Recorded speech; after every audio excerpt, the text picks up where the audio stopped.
Hi, this is Skylar from Metro Lexus with your tech tip of the day. Today I'm going to show you how to get in your car and start it when your key fob is completely dead. Alright, so your key fob is dead. We're going to use this key shank to get into the door. We have another video of how to take this all out. So we're going to take it out.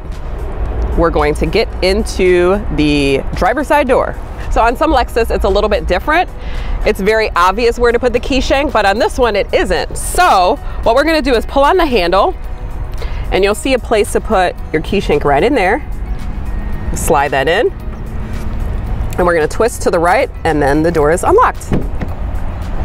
And after we're done, make sure that your key shank is back in your key, locked in place, ready to go.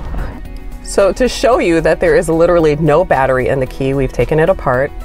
What starts the car is this computer chip right here, which you don't want to touch, but we're just showing this, okay? So what you're gonna do is put it up against the start button, of course, putting your foot on the brake and pushing the start button to start the car.